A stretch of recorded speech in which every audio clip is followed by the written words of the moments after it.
वाञ्छकल्पतरुभ्यश्च कृपा सिन्धुभ्येव च पतितानां पावनेभ्यो वैष्णवेभ्यो नमो नमः।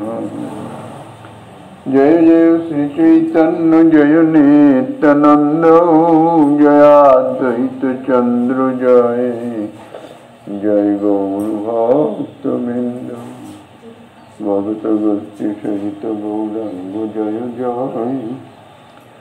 सुनिले भागवत कथा भगति लाभ।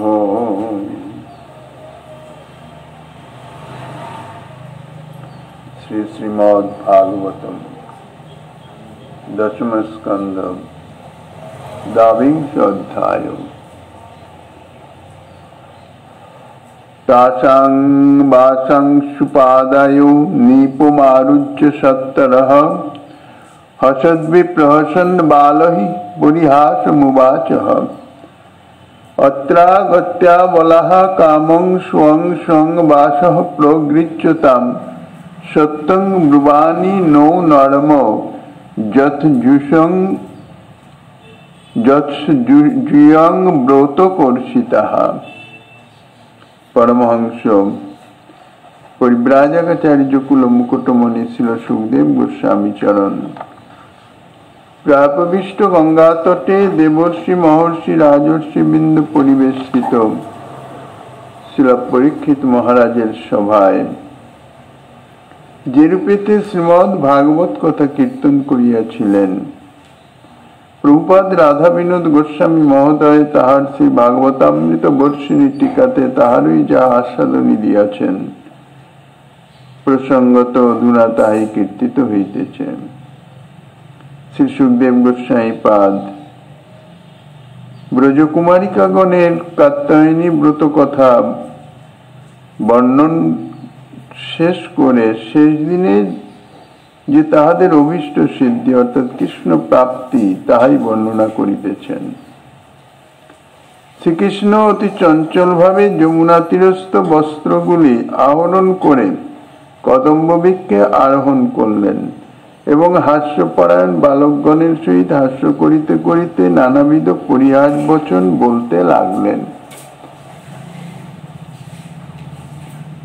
हे गोपकुमारिकागण তোমরা যথেচ্ছভাবে এই কদম্ব মূলে এসে নিজ নিজ বস্ত্র পরিচয় করিয়ে গ্রহণ করো। তোমরা সকলেই তপস্বিনী, সুতরাং আমি তোমাদের নিকট সত্য কথাই বলিতেছি, কোন প্রকার পরিহাস করিতেছি না। ন ময়োদিত পূর্বং বা অনিতং তদিমে বিদুঃ একই কষ প্রতিচ্ছদ্দং সহৈ ভূত সুমধ্যমঃ। तस्य तत्व खेलितं दृष्ट्वा गोप्य प्रेम परिप्लुतः वृणीतापेक्षो चान्नन्नं जातो हासा न निर्जसु। हे सुंदरीगण, आमी जे मिथ्या कथा बोली ना, आमार এই সহচর বালকগণ তাহা বিশেষ রূপে পরিজ্ঞাত আছে। তোমরা একে একে কিংবা সকলে মিলিত হয়ে এই কদম্ব মূলে এসে নিজ নিজ বস্ত্র গ্রহণ করো। শ্রীকৃষ্ণের এই রহস্য পরিহাস দেখে গোপকুমারীগণ একেবারে আনন্দ রসে মগ্ন হয়ে গেলেন এবং পরস্পর পরস্পরের মুখের দিকে দৃষ্টিপাত করে মৃদু হাস্য করতে লাগলেন, কিন্তু লজ্জাবশত কেহই যমুনা জল হতে তীরে উঠলেন না। ব্রজরাজ নন্দন শ্রীকৃষ্ণ দাম সুদামাদি চারিজন গোপবালক সহ হাস্য পরিহাস আদি করিতে করিতে যমুনা তীরে এসে উপস্থিত হয়ে দেখলেন যে যমুনা বক্ষ আলোকিত করে অসংখ্য গোপকুমারী তরঙ্গে তরঙ্গে ভেসে ভেসে জলক্রীড়া করিতেছে এবং তাহাদের যে কণ্ঠোত্থিত গানের তান ধ্বনি যমুনা বক্ষ আনন্দ মুখরিত করে তীরভূমি থেকে কাননভূমি পর্যন্ত প্রতিনাদিত করিতেছে।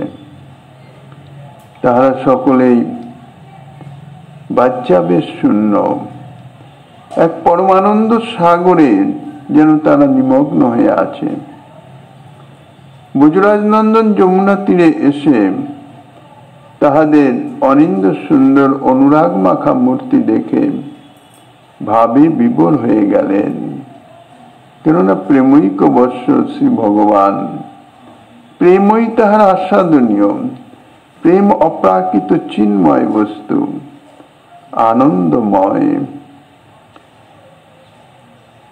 সচ্চিদানন্দ ঘন বিগ্রহ শ্রী গোবিন্দকে অন্য কোনো কিছু দিয়েই তুষ্ট করা যায় না, অর্থাৎ তৃপ্তি বিধান করা যায় না।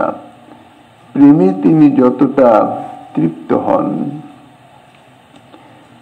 কাজে গোপকুমারীগণের এই যে প্রেম বিভোর ভাব বিবশ রূপ দর্শন করে বা তাদের কণ্ঠস্থিত কৃষ্ণ গুণগান গীতি শ্রবণ করে তিনি অত্যন্ত আনন্দিত উল্লসিত হয়ে গেলেন। এবং কখন যে তাহার উপর তাহাদের দৃষ্টিপাত হবে সেই অপেক্ষায় স্থির হয়ে কদম্বমূলে দাঁড়িয়ে রইলেন। তাহাদের ব্রতফল প্রদান করবার জন্যে ফলদাতা স্বয়ং এসে উপস্থিত হয়েছেন। কেননা তাদের ব্রতের যে ফল সেটি ফলদাতা স্বয়ং। তিনি ব্যতীত অন্য কিছু ফল নয়। অন্য কোনো কিছু যদি হতো তাহলে জানার উপাসনা করেছেন অর্থাৎ কাত্যায়নী দেবী, তিনিই তাহা প্রদান করতেন। সর্বফলদাতা শ্রী গোবিন্দ উপাসকের উপাস্যদেবের মাধ্যমেই তাহাদের ফল প্রদান করে থাকেন। কিন্তু এখানে তো ফলদাতা স্বয়ংই তাহাদের কাম্য ফলস্বরূপ, এই জন্য স্বয়ংই চলে এসেছেন। এখন তিনি যে এসছেন, যার প্রতীক্ষায় গোপকুমারীগণ অবহিত স্নানের জন্য যমুনায় অবতরণ করেছেন এবং তাহার স্মরণে মননে কীর্তনে ভাব ও বিভোর হয়ে অর্থাৎ বাচ্চাবেশ শূন্য হয়ে যমুনার জলে জলেই তাহারা জলক্রীড়ায় রত হয়ে আছেন, প্রেমের জগতে নিমগ্ন হয়ে গেছেন। কৃষ্ণ নীল যমুনায় অর্থাৎ কৃষ্ণ সায়রে তাহারা নিমজ্জমান। কাজে বহির্দৃষ্টি তাহাদের নাই। তাহাদের অভিষ্ট ফল শ্রীকৃষ্ণ যে স্বয়ং এসে উপস্থিত হয়েছেন তাহাদের ফল প্রাপ্তি করানোর নিমিত্ত, সেদিকে তাহাদের কোনো অনুসন্ধানই নাই। এখন শ্রী গোবিন্দের দিকে দৃষ্টি পড়বে তবেই তো তাহাদের ফল প্রদান স্বরূপ সেই কার্যটি করবেন। তো সেই দৃষ্টি পড়ার অপেক্ষায় তিনি কদম্ব বৃক্ষের নিচে দাঁড়িয়ে রইলেন। কিন্তু গোপকুমারীগণ শ্রীকৃষ্ণ গানাবেশে এমনই আত্মহারা যে তাহারা তাহাদের কাত্যায়নী ব্রতের মূর্তিমান ফল নিকটে পেয়েও তা গ্রহণ করতে পারছেন না, অর্থাৎ বাচ্চাবেশ শূন্য। যোগেশ্বরেশ্বর স্বয়ং ভগবান শ্রীকৃষ্ণ গোপকুমারীগণের শুদ্ধ প্রেম এবং সেই সঙ্গে সঙ্গে অনুরাগ গীতিতে আকৃষ্ট হয়ে প্রতিরূপে তাহাদের মনোবাসনা পূর্ণ করবার জন্যে যমুনা তীরে এসে উপস্থিত হলেন। কিন্তু কৃষ্ণ গানানন্দে আত্মহারা গোপকুমারীগণ তাহা জানতেও পারলেন না। শ্রী ভগবান যখন ধ্যানমগ্ন ধ্রুবের নিকট উপস্থিত হয়েছিলেন, ধ্রুব মহারাজ তো অন্তরে তাহার অভিষ্টের স্বরূপ স্ফূর্তি প্রাপ্ত হয়েছে, সেই রসে নিমগ্ন হয়ে আছেন, বাচ্চাবেশ শূন্য। স্বয়ং নারায়ণ এসে উপস্থিত হয়েছেন ধ্রুবকে দর্শন দান করবার জন্যে, কিন্তু ধ্যানের আবেশে আনন্দমগ্ন ধ্রুব তার আগমন লক্ষ্যই করতে পারেন নাই, কেননা বাচ্চাবেশ শূন্য। ইহাই হচ্ছে এক কথায় ভাব সমাধি বা প্রেম সমাধি, ভক্তিরাজ্যের সমাধি, জ্ঞান মার্গের যোগ মার্গের সমাধি আছে। তাহারা ব্রহ্মের যে ধ্যান করেন, ধ্যানের মাধ্যমে ব্রহ্মে তারা লীন হয়ে যান, অর্থাৎ ব্রহ্মের সঙ্গে মিলিত হয়ে সেই ব্রহ্মানন্দ আস্বাদনে নিমগ্ন হয়ে যান। সর্বক্ষেত্রেই বাচ্যাবেশ শূন্য, দেহাবেশ, পারিপার্শ্বিক আবেশ, সমস্ত কিছু শূন্য, কোনো কিছুই থাকে না। ধ্রুব মহারাজেরও তার দৃশ্য। এখন স্বয়ং ভগবান এসে অপেক্ষা করছেন, ধ্রুব তার দিকে দৃষ্টিই নাই। তখন শ্রী ভগবান কি করলেন, তার অচিন্ত শক্তি প্রভাবে ধ্রুবের হৃদয়ে যে তার ধ্যেয় মূর্তি, যে ধ্যেয় মূর্তির ধ্যান ও রসে নিমগ্ন হয়ে ধ্রুব বাচ্যাবেশ শূন্য হয়ে গেছেন, সেই ধ্যেয় মূর্তিকে অপসারণ করে দিলেন। অর্থাৎ যে স্ফূর্তিতে তিনি যে আনন্দ রসে মগ্ন ছিলেন, ধ্যানপরায়ণ ভক্তগণ ধ্যেয় মূর্তিকে হৃদয়ে স্থাপন করে ধ্যানানন্দে আত্মহারা হয়ে যান। তো যখন ধ্যেয় মূর্তিকে অপসারণ করে দিলেন, অর্থাৎ স্ফূর্তি বিরাম হয়ে গেল, অন্ধকার হয়ে গেল, হঠাৎ লোডশেডিং হয়ে গেলে যেরকম হয় সেই রকম, সঙ্গে সঙ্গে ধ্রুবের সেই ধ্যান ভঙ্গ হয়ে গেল, সচেতন হয়ে গেল, তো বাচ্চা বেশি এসে গেল। কিন্তু গানানন্দে আত্মহারা গোপকুমারীগণের নিকটে এসে শ্রী ভগবান তিনি কোন প্রকার অচিন্ত শক্তি প্রকাশ করে গোপকুমারীগণের গান ভঙ্গ করতে সমর্থ হলেন না। যারা ধ্যান পরায়ণ ভক্ত, তারা ধ্যেয় মূর্তিকে হৃদয়ে স্থাপন করে ধ্যানানন্দে আত্মহারা হয়ে যান, কিন্তু তাহাতে ধ্যেয় মূর্তিকে আত্মহারা করা যায় না। গান পরায়ণ ভক্তগণের গানের মহিমা আর কি বলবো। কৃষ্ণ গুণ গানে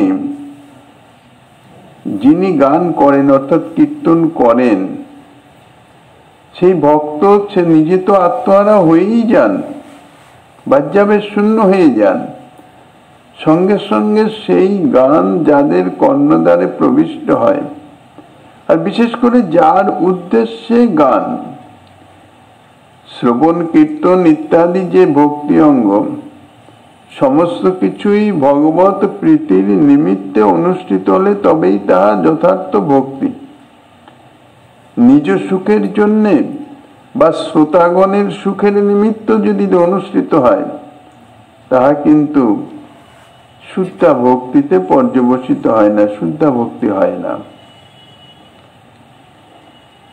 কাজেই সেই গানের দ্বারা, সেই কীর্তন আনন্দে প্রেমী ভক্ত তাঁরা আত্মহারা হয়ে যান। সেই সঙ্গে সঙ্গে তাদের গানের যে গৃহবস্তু, অর্থাৎ শ্রী ভগবান অভীষ্টদেব, যার গুণানুবাদ কীর্তন করিতেছেন, তিনি পর্যন্ত আত্মহারা হয়ে যান।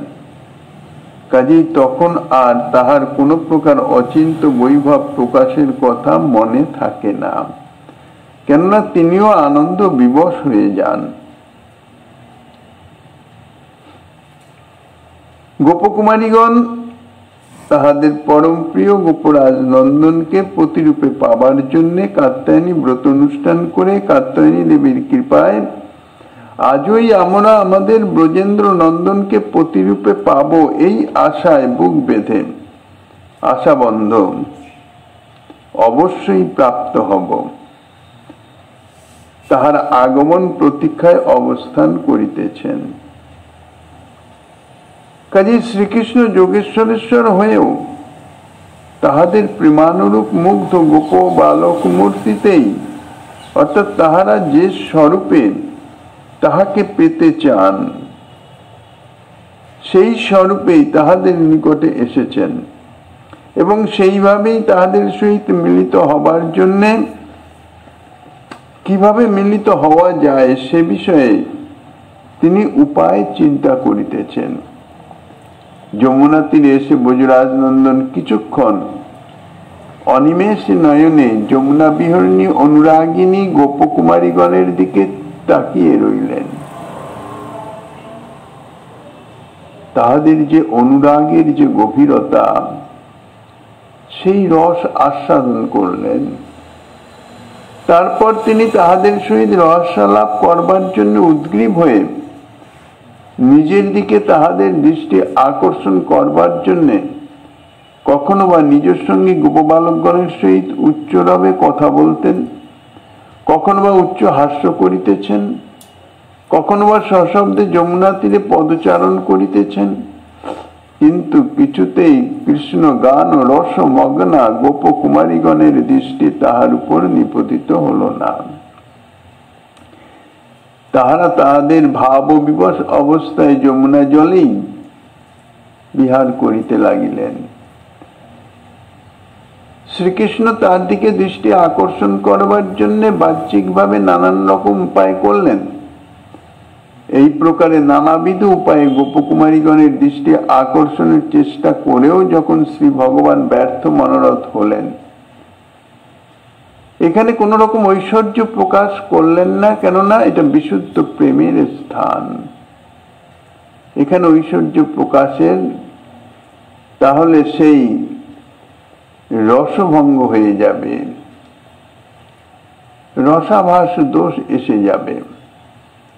এখানে বিশুদ্ধ মাধুর্যময় অর্থাৎ গোপকুমারীগণের অভীষ্ট যে ব্রজরাজ নন্দন শ্রীকৃষ্ণ গোপ বালক স্বরূপ, সাধারণ গোপ বালক, সেই স্বরূপেই সাধারণ লোকলীলায় লোকবৎ অর্থাৎ সাধারণ গোপবালকের যাহা যাহা করণীয় হতে পারে তাই তার মাধ্যমেই তাদের দৃষ্টি আকর্ষণ করলেন।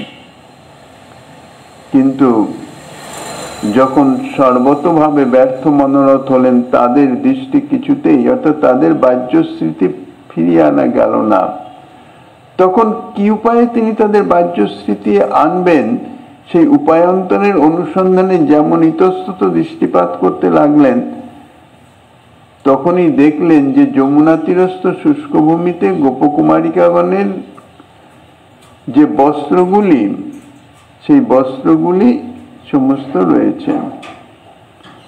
সযত্নে রক্ষিত অসংখ্য বিচিত্র বসন, তা দেখেই ব্রজরাজ নন্দন মনে করলেন যে এইবার গোপকুমারীগণের দৃষ্টি আকর্ষণ এবং তাহাদের সহিত হাস্য কৌতুক করিবার বিশেষ সুযোগ পাওয়া গেছে। তখন তিনি কাল বিলম্ব না করে মৃদু পদবিক্ষেপে গোপকুমারীগণের বিচিত্র বসনাবলীর দিকে অগ্রসর হলেন। তখন তাহার অদ্ভুত গতিভঙ্গি এবং অঙ্গভঙ্গি দেখে গোপবালকগণ আর হাস্য সম্বরণ করতে পারলেন না, অর্থাৎ অত্যন্ত সংগোপনে যাহাতে গোপকুমারীগণের দৃষ্টি না পড়ে সেইভাবে তিনি অগ্রসর হয়ে সেই বস্ত্রগুলি গ্রহণ করবেন এই উদ্দেশ্যেই গেলেন। তার যে গতিভঙ্গি, সচকিত ভাব, তা দেখেই তার সঙ্গের যে গোপবালকগণ অর্থাৎ যে চারজন গোপবালক সঙ্গে আছেন, তারা হাস্য সম্বরণ করতে পারলেন না, উচ্চ হাস্য করে বসলেন। তাদের উচ্চ হাস্যে পাছে গোপকুমারীগণ সেদিকে দৃষ্টিপাত করেন, এই কথা মনে করে তাড়াতাড়ি শ্রীকৃষ্ণ তখন হাতের সংকেতে ইশারায় গোপবালকগণকে হাস্য করতে নিষেধ করলেন এবং ধীরে ধীরে সেই বসনাবলীর নিকটস্থ হলেন।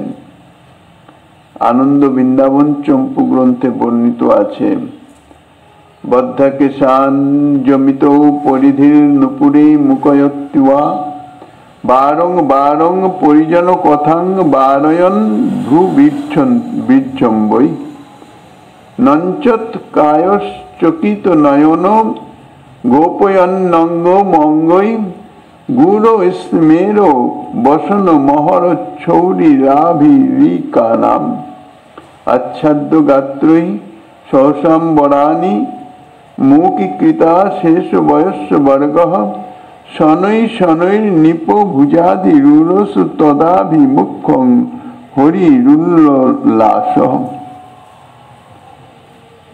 ভোজরাজ নন্দন যখন গোপকুমারীগণের বসন সমীপে গমন করতে উদ্যত হলেন, তখন তিনি মস্তকস্থ কেশকলা দৃঢ়ভাবে বন্ধন করলেন, পরিধেয় বসন সংযত করে কটিতটে বাঁধলেন, চরণের নুপুরদ্বয়কে ঊর্ধ্ব দিকে স্থাপন করে নীরব করে দিলেন এবং বারবার ভ্রুভঙ্গি করে সঙ্গী গোপবালকগণকে কথা বলতে নিষেধ করলেন। এতক্ষণ কিন্তু তিনি গোপকুমারিকাগণের দৃষ্টি আকর্ষণের জন্য পরস্পর কথা বলেছেন, উচ্চ হাস্য করেছেন, পদচারণ করেছেন, অর্থাৎ বিভিন্ন রকম শব্দ করেছেন যাতে গোপকুমারীগণের দৃষ্টি তার প্রতি পড়ে। কিন্তু এখন এই বসনাবলী দেখে এক বিচিত্র লীলারস আস্বাদনের যে ভাব ইচ্ছা তার চিত্তে জাগরিত হয়েছে, তার জন্য বসনগুলিকে গ্রহণ করতে হবে। এখন সেই লীলারস আস্বাদনের ভূমিকা কার্যটি সম্পন্ন না হওয়া পর্যন্ত যাতে গোপকুমারিকাগণের দৃষ্টি না পড়ে, সেই জন্য তিনি সাবধান হয়ে গেছেন, যাহাতে কোনো রকম আওয়াজ অর্থাৎ ধ্বনি শব্দ গিয়ে গোপকুমারীগণের সেই ভাবাবেশ ছুটে না যায়। তারা যেভাবে আছে সেভাবেই কিছুক্ষণ থাকুক, ততক্ষণে তিনি তার ভূমিকা প্রস্তুত করে ফেলতে পারবেন। সেই জন্যে তিনি নিজেকে তো যে বসন ভূষণ যেগুলো ছিল সেগুলো সংযত করে নিলেন, সঙ্গের গোপবালকগণকে নিষেধ করলেন তারা যেন কোনো রকম আওয়াজ না করে, এমনকি নিজের নুপুরেরও যাতে ধ্বনি না হয় সেই জন্য নুপুরকে ঊর্ধ্ব দিকে নিজের অঙ্গের সঙ্গে শক্ত করে রেখে দিলেন এবং চকিত নয়নে পাছে গোপকুমারিকাগণ দেখে ফেলে কিনা সেই জন্য বারবার গোপকুমারীগণের দিকে দৃষ্টিপাত করতে করতে, যাতে গোপকুমারীগণ দেখতে না পান, এইভাবে নিজ অঙ্গ প্রত্যঙ্গাদি নত, বক্র এবং গুপ্ত করে, অর্থাৎ দাঁড়িয়ে নয়, নিচু হয়ে ঝুঁকে ঝুঁকে, যাতে জল থেকে তীরের সঙ্গে যেন মিশে তিনি চলছেন এই রকম ভাবে, এবং বিশেষ চেষ্টায় হাস্য সম্বরণ করে গোপকুমারীগণের সমস্ত বস্ত্রগুলি হরণ করে নিলেন। তারপর তিনি গোপকুমারীগণের বস্ত্রগুলি সংযত করে নিজাঙ্গ দ্বারা আচ্ছাদন করলেন এবং সংকেতে গোপবালকগণকে কোনো কথা বলতে বারণ করে ধীরে ধীরে কদম্ব বৃক্ষে আরোহণ করে যে স্থান থেকে গোপকুমারিকাগণকে দেখতে পাওয়া যায় এবং গোপকুমারীগণও তাহাকে দেখতে পান, এইরূপ স্থানে অর্থাৎ কদম্ব বৃক্ষের ডালে উপবেশন করে গোপকুমারীগণের বসন হর হরি পরম আনন্দিত এবং উল্লসিত হলেন।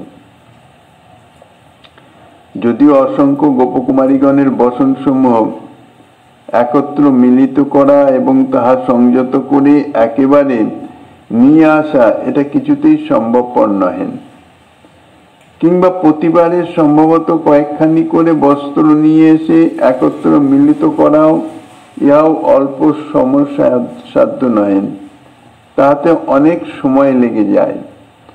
তথাপি শ্রীকৃষ্ণের এই বস্ত্রহরণের যে সংকল্প হৃদয়ে জাগরিত হওয়া মাত্র, প্রকাশ হওয়া মাত্রই তাহার পরম অচিন্ত যে লীলাশক্তি, সেই লীলাশক্তির প্রভাবে অনায়াসে সমস্ত কার্য সংগঠিত হয়ে গেল এবং লীলাশক্তি সব ব্যবস্থা করে দিলেন। তার জন্য শ্রীকৃষ্ণের কোন প্রকার চেষ্টা বা বিবেচনা কিভাবে কি করব এসব কোনো কিছুই করতে হলো না, সমস্ত কিছুই যেন আপনা আপ হয়ে গেল।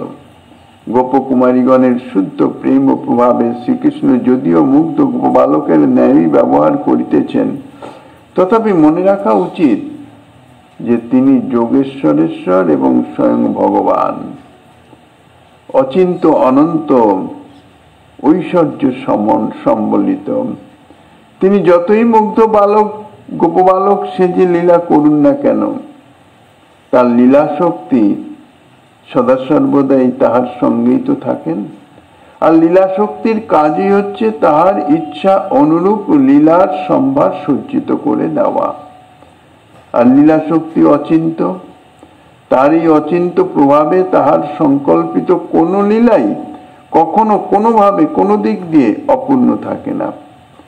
কাজেই তাহার ইচ্ছা মাত্রেই অসংখ্য গোপকুমারীগণের পরিধেয় বচন সমূহ সমস্ত একত্র মিলিত এবং শ্রীকৃষ্ণের কক্ষতলে লুকায়িত হয়ে গেল এবং নিমেষ মধ্যে কদম্ব মূলে সমানিত হয়ে গেল। কৃষ্ণ তখন তাড়াতাড়ি কদম্ব বৃক্ষে আরোহণ করে তাহার শাখা প্রশাখায় বসন সমূহ সুবিন্যস্ত ভাবে স্থাপন করে দিলেন এবং কদম্ব বৃক্ষের কিঞ্চিত নিম্নতর অংশে এসে বৃক্ষ কাণ্ডে অর্থাৎ মূল যে বৃক্ষটি তাতে পৃষ্ঠ সংলগ্ন করে বাম চরণ লম্বিত করে বাম জানুর উপর দক্ষিণ চরণ সংন্যস্ত করে উপবেশন করলেন এবং যমুনা তীর বিহারিণী গোপকুমারীগণের দিকে একদৃষ্টে চেয়ে কদম্ব বৃক্ষের দিকে তাহাদের দৃষ্টি আকর্ষণ করবার জন্য এখন যত্নবান হলেন, চেষ্টা করছেন। গোপকুমারীগণ তখন যেমনি হঠাৎ একবার যমুনা তীরের দিকে দৃষ্টিপাত করলেন, অমনই কদম্ব বৃক্ষে তাহাদের কাত্যায়নীবতের মূর্তিমান ফলস্বরূপ ব্রজরাজ নন্দনকে দেখে একেবারে প্রেমাবেশে আত্মহারা হয়ে পড়লেন। ইহাও লীলা শক্তির প্রেরণা। তাহারা যে ভাবাবিষ্ট ছিলেন, বাহ্য স্মৃতি শূন্য ছিলেন, লীলা শক্তি লীলার সমস্ত পরিবেশ সংগঠিত করে এখন তাহাদের মধ্যে বাহ্যাবেশ আনিয়ে দিলেন। অর্থাৎ তারা এতক্ষণ শ্রীকৃষ্ণের আগমনের প্রতীক্ষাই করিতেছেন, কিন্তু শ্রীকৃষ্ণের আগমন হয়েছে কিনা সেদিকে তো তাদের দৃষ্টি ছিল না। এখন হঠাৎ যমুনার দিকে, যমুনা তীরের দিকে দৃষ্টি গেল যে তাহাদের অভিষ্ট শ্রীকৃষ্ণের আগমন হয়েছে কিনা। সেই দৃষ্টি যেতেই নিকটস্থ কদম্ব বৃক্ষে ব্রজরাজ নন্দনকে তারা দেখে ফেললেন। যখনই তাহাদের দৃষ্টিতে ব্রজরাজ নন্দনের স্বরূপ এলো, সঙ্গে সঙ্গে তারা প্রেমাবেশে আত্মহারা হয়ে পড়লেন। তখন তিনি কি করবেন, তারা কি করবেন, কি বলবেন, কিছুই ঠিক করতে পারল না। অনিমেষ নয়নে কদম্ব বৃক্ষের দিকে চেয়ে নির্বাক নিস্পন্দ ভাবে যমুনা নীরেই অর্থাৎ যমুনা জলেই অবস্থান করতে লাগলেন। এদিকে কদম্ব বৃক্ষ পরিস্থিত ব্রজরাজ নন্দন গোপকুমারীগণকে তাহার দিকে একদৃষ্টে চেয়ে থাকতে দেখে ভাবাবেশে আত্মহারা হয়ে কিছুক্ষণ তাহাদের দিকে চেয়েই রইলেন। তারপর নানাবিধ বাকভঙ্গি দ্বারা তাহাদের মৌনভঙ্গ করে তাদের সহিত প্রেমালাপ করবার জন্য সহাস্য বদনে পরিহাস ছলে বলছেন, হে গোপকুমারীগণ, আমার এই কদম্ব বৃক্ষের শাখায় শাখায় কে এতগুলি বস্ত্র বিন্যাস করেছে তাহা বলতে পারো কি, জানো কি তা? আমি গোচারণের জন্য বনে এসে দূর থেকে যেমনই আমার এই পরম প্রিয় কদম্ব বৃক্ষের দিকে দৃষ্টিপাত করলাম, অমনি দেখলাম যে আমার কদম্ব বৃক্ষের প্রতি শাখা প্রশাখায় অসংখ্য বিচিত্র বসন সংলগ্ন রয়েছে। তাতে আমি অত্যন্ত বিস্ময়ান্বিত হয়ে মনে করলাম, আমার কদম্ব বৃক্ষে কি আজ পুষ্প ফলাদির পরিবর্তে বিচিত্র বসনই উদ্ভূত হয়েছে? তারপর আমি এই পরমাশ্চর্য ঘটনার তথ্য জানবার জন্য গোচারণ পরিত্যাগ করে দ্রুত বেগে কদম্ব বৃক্ষতলে এসে উপস্থিত হলাম। কিন্তু এখানে এসেও আমি প্রকৃত ব্যাপার ধারণা করতে পারিতেছি না। তাই কদম্ব বৃক্ষ আরোহণ করে বস্ত্রের নিকটে গিয়ে বুঝতে পারলাম যে এই বস্ত্রসমূহ তো আমার কদম্ব বৃক্ষের পুষ্প ফলাদি নহে। কে যেন কি অভিসন্ধিতে আমার কদম্ব বৃক্ষের শাখা প্রশাখায় এতগুলি বস্ত্র বেঁধে রেখে গেছে। তারপর যমুনার দিকে দৃষ্টি দিয়ে দেখলাম যে তোমরা যমুনা বক্ষে জলক্রীড়া করিতেছ এবং মধুর স্বরে গান করিতেছ। এই নিভৃত যমুনা তীরে আর তো কেউ নাই। কাজেই বিস্ময়াবহ ব্যাপারের তথ্য জানবার জন্য অগত্যা তোমাদের নিকটেই জিজ্ঞাসা করতে বাধ্য হচ্ছি। তোমরা কি এ সম্বন্ধে জানো? অর্থাৎ এই বস্ত্রগুলি কার, কোথা থেকে এলো, কিভাবে এলো? ভোজরাজ নন্দনের এই পরিহাসপূর্ণ বাক্যাবলী যেন গোপকুমারিকাগণের কর্ণে সুধাধারা বর্ষণ করল। তারপর তাহারা যেমন সসম্ভ্রমে কদম্ব বৃক্ষের দিকে দৃষ্টিপাত করলেন, অমনই দেখলেন যে রসিকেন্দ্র চূড়ামণি ভোজরাজ নন্দন তাহাদের এই পরিধেয় বসনগুলি নিয়ে বৃক্ষ শাখায় স্থাপন করেছেন। ভোজরাজ নন্দনের এই পরিহাসময় কার্য তাহাদের ভাবের পরম অনুকূল বলে তাহারা একেবারে আনন্দে আত্মহারা হয়ে গেলেন। কিন্তু প্রেম ও স্বভাব সুলভ লজ্জা, সংকোচ ইত্যাদিতে তাহারা এমনই অভিভূত হয়ে পড়লেন যে কি করবেন, কি বলবেন কিছু স্থির করতে পারলেন না। কেবলমাত্র অন্তরের আনন্দ এবং বাইরের লজ্জা বিজড়িত মুগ্ধ দৃষ্টিতে ভোজরাজ নন্দনের বদন পানে চেয়ে রইলেন এবং নয়ন ভঙ্গিতে বলছেন যেন, হে শ্যাম সুন্দর, তোমার কদম্ব বৃক্ষের শাখায় শাখায় আমাদের পরিধেয় বসনহিত নিবদ্ধ রয়েছে দেখতে পাচ্ছি। তাতে শ্রীকৃষ্ণ বলছেন, হে গোপকুমারীগণ, এই সমস্ত বস্ত্র যদি তোমাদেরই হয় তাহলে উচ্চ কদম্ব শাখায় আরোহণ করলো কি করে? গোপকুমারীগণ যেন নয়ন ভঙ্গিতে বলছেন, হে নবনীত চৌর, তুমিই তো চোরের রাজা অগ্রগণ্য, তুমিই আমাদের বসন চুরি করে কদম্ব শাখায় স্থাপন করেছ। ভোজরাজ নন্দন তখন নয়নদয় আরক্ত ও ঘূর্ণিত করে বলছেন, তোমাদের এত বড় সাহস যে আমি গোপরাজ নন্দন জেনেও আমাকে চোর অপবাদে দূষিত করিতেছ? ইহাতে তোমাদের ভাগ্যে কংসরাজের কারাগারে বাস করা পর্যন্ত ঘটতে পারে, তা কি তোমরা জানো না? তোমরা বুঝতে পারছো না? তখন গোপকুমারীগণ যেন একটু ভীত এবং নম্র দৃষ্টিতে ইঙ্গিত করে বলছেন যে, হে গোপরাজ নন্দন, অকারণে ক্রুদ্ধ হয়েও না।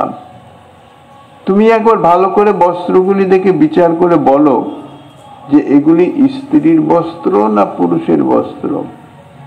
গোপরাজ নন্দন বললেন, হে বুদ্ধিমতীগণ, আমি অনেকক্ষণ পূর্ব থেকেই দেখেছি যে আমার কদম্ব বৃক্ষে কতগুলি স্ত্রী বস্ত্রই নিবদ্ধ হয়ে আছে, কিন্তু স্ত্রী বস্ত্র হলেই যে তোমাদেরই হবে এমন কি প্রমাণ আছে?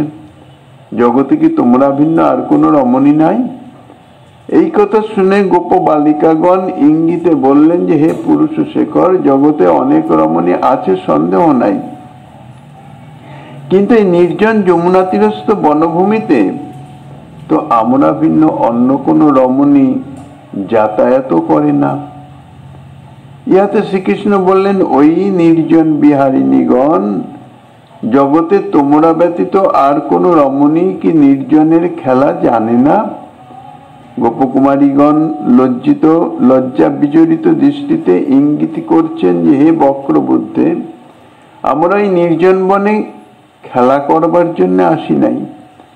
আমরা প্রত্যহ কদম্ব দেবতার শ্রী দুর্গার অর্চনা করবার জন্য এই কদম্ব মূলে আগমন করে থাকি।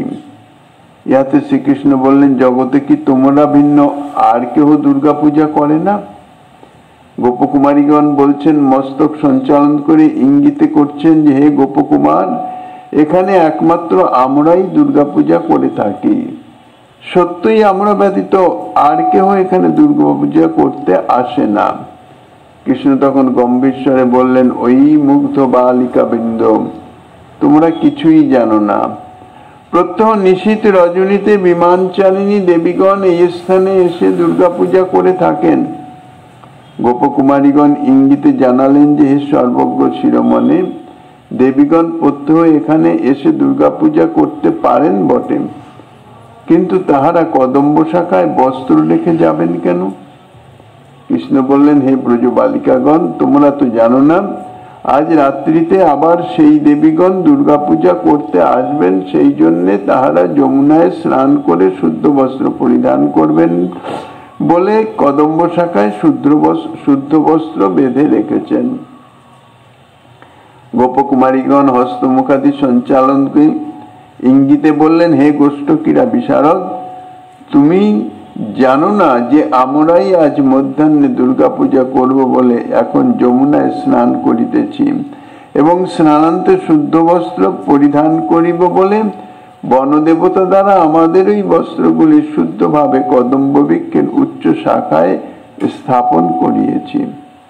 এইভাবে কিছুক্ষণ নানা ভঙ্গিতে নম্রবাক্য প্রয়োগ করে নর্মোক্তি চতুর শ্রীকৃষ্ণ গোপকুমারীগণকে সম্বোধন করে বললেন যে, হে গোপকুমারীগণ, এই কদম্ব শাখায় স্থিত বস্ত্রগুলি যদি তোমাদেরই হয়, তাহলে আর যমুনার শীতল জলে আর্দ্র বস্ত্রে অবস্থান করে কেন বৃথা কষ্ট ভোগ করিতেছ? উঠে এসে আর্দ্র বস্ত্র পরিত্যাগ করো এবং এই শুষ্ক বস্ত্র পরিধান করে নিজ নিজ গৃহে গমন করো। এই কথা বলে শ্রী ভগবান যেন তাদের শীতল জলে এতক্ষণ অবস্থান করায় অত্যন্ত দুঃখিত হয়ে সমবেদনা ব্যঞ্জক ভাষায় বললেন, হে অবলাগণ, আর কেন বিলম্ব করে বৃথা শীতে কষ্ট পাইতেছ? সকলে মিলে এই কদম্ব বৃক্ষে এসে নিজ নিজ পরিধেয় বসন পরিচয় করিয়ে গ্রহণ করো।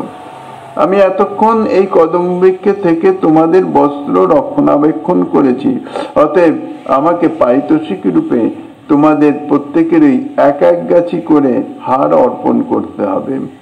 যাই হোক গোপকুমারীগণ, তোমরা যদি সকলে মিলে এই কদম্ব মূলে এসে অঙ্গুলি নির্দেশ করে নিজ নিজ পরিধেয় বসন দেখিয়ে দিতে পারো, তাহলে আমি তোমাদের কথায় বিশ্বাস করে কদম্ব শাখা থেকে বস্ত্র সংগ্রহ করে তোমাদিগকে দিতে পারি।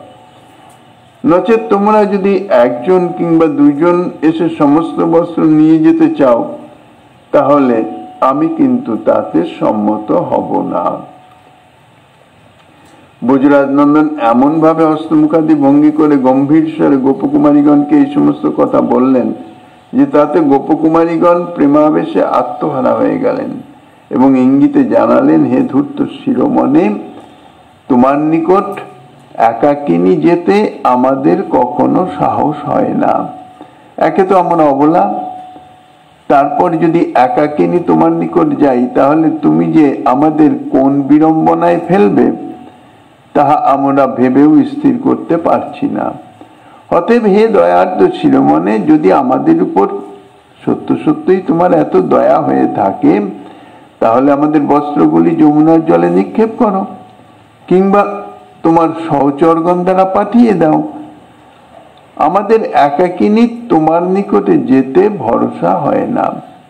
গোপকুমারীগণের এই প্রকার ভঙ্গি বুঝে রসিকেন্দ্র চূড়ামণি ব্রজরাজ নন্দন বললেন, হে সুমধ্যমাগণ, তোমাদের কি একাকিনী আমার নিকটে আসতে কোনো প্রকার দ্বিধা হইতেছে?